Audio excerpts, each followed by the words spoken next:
आमदार महेंद्र थोरवे यांच्यावर एका वकिलाच्या पत्नीने गंभीर आरोप केल्यामुळे मोठी खळबळ उडाली आहे।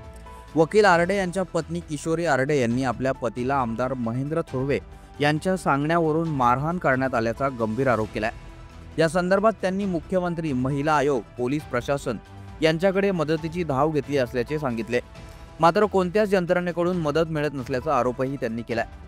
दरम्यान या संदर्भात आमदार महेंद्र थोरवे यांना विचारणा केली असता त्यांनी हे सर्व आरोप फेटाळून लावलेत।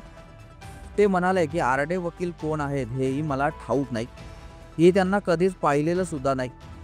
मात्र त्यांच्या विरोधात पोलीस विभागाकडून मला मिळालेल्या माहितीनुसार त्यांनी अनेक वेळा स्थानिक नागरिकांवर ॲट्रॉसिटीच्या खोट्या केसेस दाखल केल्या असून त्या माध्यमातून आर्थिक फायदा घेण्याचा प्रयत्न केलाय। तसेच 2 महिन्यांपूर्वी स्थानिक पातळीवर त्यांचा आणखी एका व्यक्तीसोबत वाद झाल्याचंही समोर आलंय। त्या प्रकरणात दोघांवर क्रॉस कंप्लेंट दाखल झाल्या होत्या। आरडे वकिलांचा त्या प्रकरणात जामीन रद्द झाला आणि ते फरार असल्याचे पोलिसांकडून समजले। आता त्यांच्या पत्नीने राजकीय हेतूने माझ्यावर खोटे आरोप करण्याचा प्रयत्न केला असल्याचं आमदार महेंद्र थोरवे यांनी म्हटलंय। दरम्यान मी त्या महिलेला किंवा तिच्या पत्नीला ओळखत नाही। त्यांच्या घरगुती मतभेदांमध्ये मला ओढण्याचा हा प्रयत्न आहे।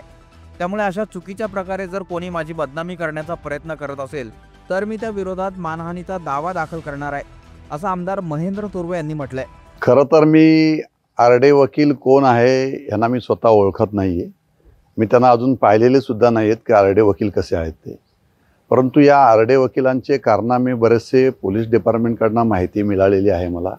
ज्यावेळेस माझ्यावर आरोप केले त्यावेळेस मी थोडीशी माहिती घेतली, त्यावेळेला असं निदर्शनात आलेलं आहे की आतापर्यंत आरडे वकिलांनी या तिथल्या स्थानिक लोकांच्यावर ॲट्रॉसिटीच्या खोट्या केसेस केलेल्या आहेत आणि त्या माध्यमातून पैसे कमवण्याचा प्रयत्न त्या ठिकाणी केलेला आहे। आणि अशाच पद्धतीने कोणावरही त्या ठिकाणी खोट्या केसेस करत तो माणूस चाललेला आहे। मागच्या वेळेस असं 2 महिन्यापूर्वी काहीतरी त्यांचं कोणाशी तरी त्या ठिकाणी स्थानिक लेवलला वाद झालेले आहेत। तिथे सुद्धा दोघांच्या क्रॉस कंप्लेंट झालेलं असं पोलीस डिपार्टमेंट सांगते। त्याच्यामध्ये स्वतःही ते पोलीस स्टेशनला हजर झाले नाहीत, हायकोर्टापर्यंत गेले, तिथेही त्यांचे जामीन त्या ठिकाणी रद्द करण्यात आलेले आहेत आणि त्यामुळे ते फरार आहेत। आणि मग मिसेसला आपल्या फॅमिलीतल्या प्रतिनिधींना पुढे करून आमदारांवर खोटे आरोप त्या ठिकाणी करण्याचा प्रयत्न त्या ठिकाणी केलेला आहे। परंतु त्या बहिणीला मी त्या ठिकाणी सांगेल का मी तुला सुद्धा ओळखत नाही आणि तुझ्या मिस्टरांना सुद्धा त्या ठिकाणी ओळखत नाही।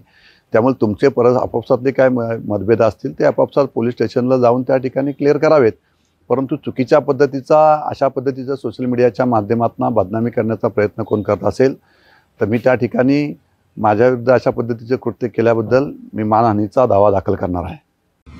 आपल्या परिसरातील ताज्या बातम्या आणि घडामोडी सर्वात अगोदर पाहण्यासाठी कर्जत अपडेटला सबस्क्राइब करायला विसरू नका।